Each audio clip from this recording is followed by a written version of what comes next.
زندگی مسکراتی ہے قرآن میں، روح تسکین پاتی ہے قرآن میں، یاد حضرت کی آتی ہے قرآن میں،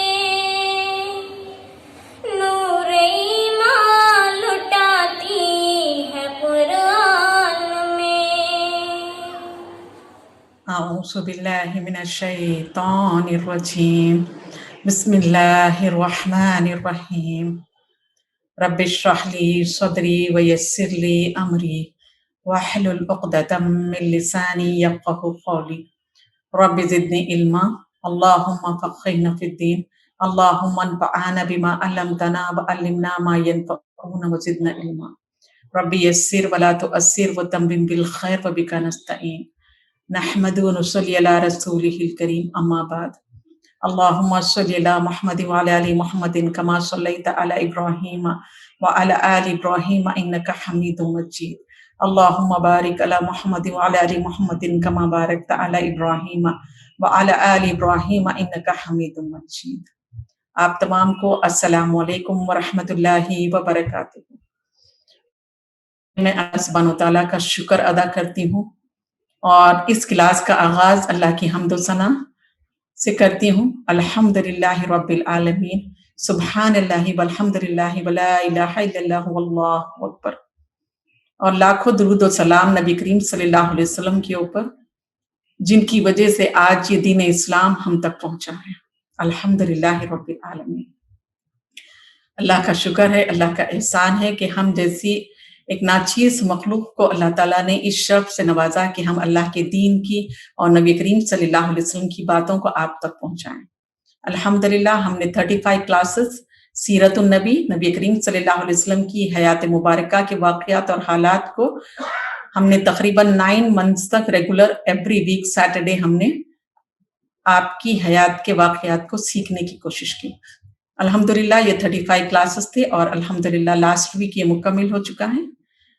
تو بعض بہنوں کے اصرار پر الحمدللہ ہم نے حدیث کلاس شروع کی ہے، یعنی نبی کریم صلی اللہ علیہ وسلم نے جو باتیں کی ہیں، آپ کا جو قول ہے، آپ کا جو فعل ہے، جو احادیث کی شکل میں جن کو محفوظ کیا گیا ہے، ان کو انشاءاللہ ان کلاسز میں آج سے یہ کلاس شروع ہوئی ہے۔ حدیث کلاس اس کا نام ہے، اور اس کلاس میں الحمدللہ ہم حدیث مبارکہ کا تھوڑا سا انٹروڈکشن، یعنی حدیث کی اسلام میں کیا اہمیت ہے، اس کی تفصیلات کو دیکھیں گے۔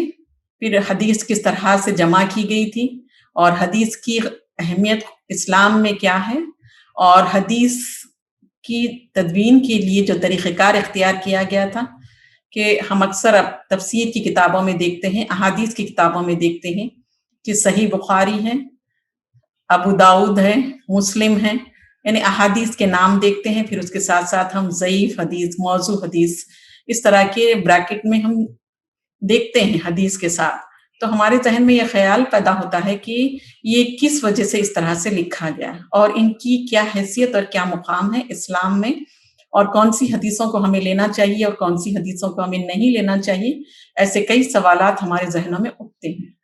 تو الحمدللہ یہ حدیث کلاس اسی سوالات کے جوابات کے طور پر شروع کی گئی ہے، اور انشاءاللہ ہم 20 احادیث کو نبی کریم صلی اللہ علیہ وسلم کی جو مختصر سی ہیں اور چھوٹی سی احادیث ہیں، لیکن ان کے معنی اور مفہوم بہت ہی بہترین ہیں، ان احادیث کو انشاءاللہ، ایک کتاب ہے جس کا نام سہلن حدیث ہے، اس میں یہ 20 احادیث ہیں، تو اس کتاب کو انشاءاللہ ہم ان احادیث کا تھوڑا سا گرامیٹیکل انالیسس کے ساتھ اور پھر ان کی تشریح اور تفسیر کو انشاءاللہ ہم سمجھنے اور اپنی زندگیوں کی اصلاح کرنے کی کوشش کریں گے۔